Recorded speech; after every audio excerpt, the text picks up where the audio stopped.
Dear Dave and Tom, do you see the Mahdi that is supposedly coming to Islam as its Messiah or last prophet as playing any part in the coming of the Antichrist?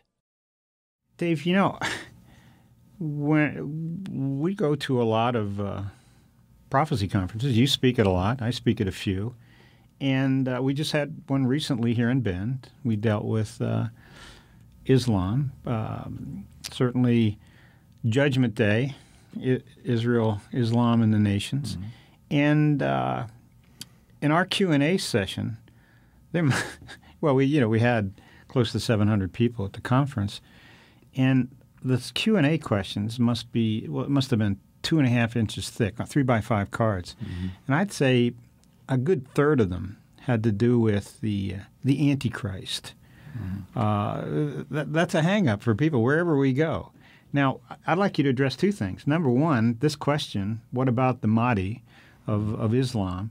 And number two, should we be that concerned about who the Antichrist is or the issues related to the Antichrist?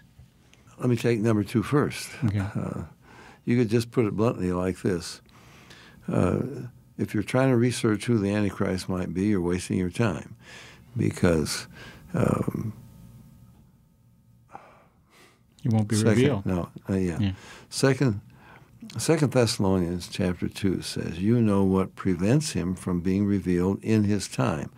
So there is a time when the Antichrist will be revealed. He cannot be revealed before then. So you're wasting your time. And so many books are written, and I've had so many people, well, do you think it's Prince Philip of Spain, or you think it's Prince Charles of England? On and on you can go. Henry Kissinger, he was one. Yeah, because his went out to 666, his mm-hmm. letters and his. Well, plus he was Jewish, and so forth, right? So on. Tom, does this Mahdi have any role to play? No, certainly the Mahdi is not the Antichrist. But the role that he would have to play would be that he sets people up. If you believe in the Mahdi, people say, well, how are you going to get the Muslims in on this? Well, there you are. They believe in a Mahdi who's coming. And supposedly he's on this earth now. He's been on this earth for a couple of thousand, 2,000 or 3,000 mm-hmm. years. Yeah, he disappeared way back there. Well, you remember our introduction of late was through Benjamin Creme. Yeah. And he said, well, he's living somewhere in the slums of London. Right. And so well, he caused the big flurry, but that died out. Mm-hmm. But you have this belief that is in the back of people's minds. And when he comes, the Antichrist, you can fit him into anything. Whatever you were thinking, well, he fits it. So it will play a role in the deception in the last days, I believe, mm-hmm. just from that standpoint. Mm-hmm. Dave, could you say that we believe the Antichrist will be revealed after the rapture? So those who are true believers in Christ, who really know Christ, why would they get caught up? That was my point earlier. Why would they get caught up in this? I mean, we're not going to be here, let alone, we as you pointed out, we can't figure it out, but we're not going to be around to even know. Well, Tom, why do people get hooked on all kinds of funny ideas? Mm-hmm. They believe in some power. It's very intriguing.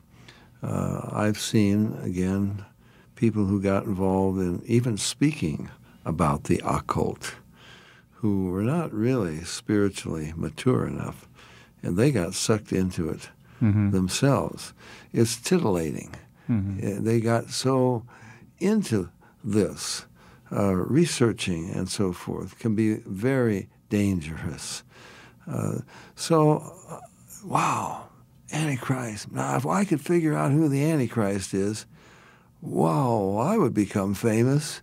Well, you're wasting your time. If you knew the Bible, he cannot be revealed except in his time. And nothing could catapult the Antichrist into power. Nothing could unite the world behind a man except the rapture. With 100 million, I don't know how many, suddenly vanished out of taxis and out of airplanes and in the desk next to somebody, and out of elevators and so forth. That's terrifying. The world will be terrified. And I believe it's right at that moment. It's become popular in prophecy circles now among evangelicals. Well, it could be a delay of, months or maybe even years, maybe even 20 years or more between the rapture and the revelation of the Antichrist. Now, how are you going to reveal the Antichrist? And how are you going to get this man to become the world leader and the whole world unites behind him? What traumatic experience? What is going to bring this about? Oh, he's just so, such a magnificent personality, so charismatic that he's going to arise. Well, then why does it take so long? Why doesn't he arise right away? No, it is the rapture that will catapult him into power. I believe Satan always has a man. I think Hitler came very close.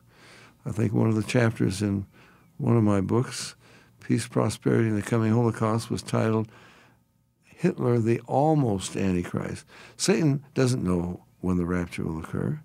He has to have someone ready that he's been, preparing to step in right at that moment.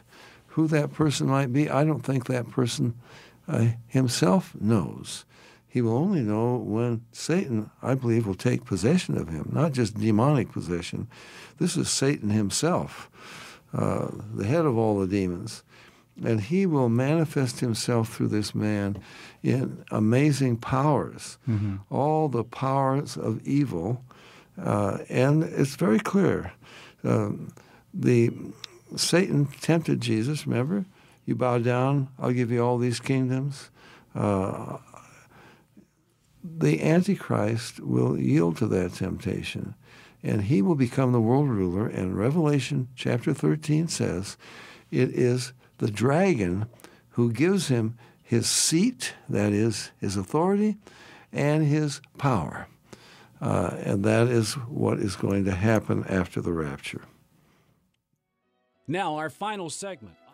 For more information about the Berean call us toll-free at our order number or visit our website